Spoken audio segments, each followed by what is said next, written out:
Mayor, magandang umaga po at meron. Morning po. Yes po, Mayor. Sir, dito sa Batak, meron yata yung fare hike dahil nga sa pagtaas din ng presyo ng crudo at gasolina, sir. Pinasa namin yung presyo namin dito sa Batak, no? Tricycle, temporary. Temporary lang dito yung habang nasa oil crisis tayo, energy crisis. 5 pesos from 17.5 base fare, naging 22.5 na po siya. This is the movement of the city para talagang medyo ma-alleviate, matulungan tayo. Naging tricycle drivers ko yung anmutay nga everyday nga gusto sa fuel. So, yun ang naisipan namin. But temporary, metla dito yung pag nag-stabilize na yung presyo ng mga fuel, babalik rin po tayo sa dati nating plete. Agsublintumot lang, sir, no? Yes, ma'am. Kasi di kaya tayo nga talaga direkta tayo nga matulungan dagiti drivers.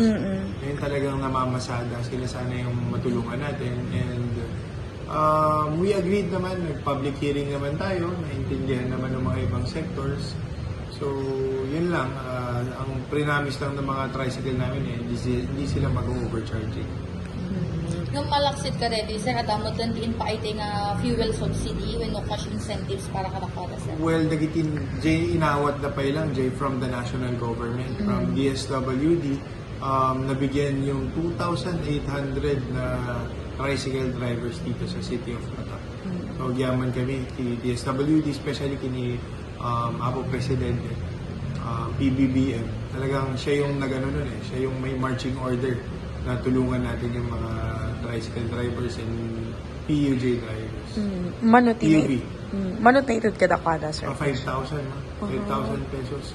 Sabi naman ng mga tricycle driver, malaking tulong yun sa kanila. Hindi lang siya tulong financially, pero parang tulong rin siya ng nagbibigay ng pag-asa rin sa kanila. Na at least wag muna silang sumuko, magtiis-tiis at babangon rin tayo after yung crisis.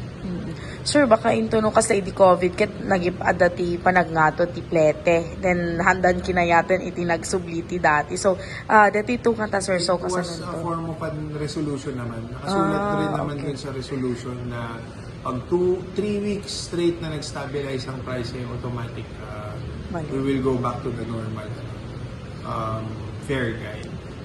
Okay.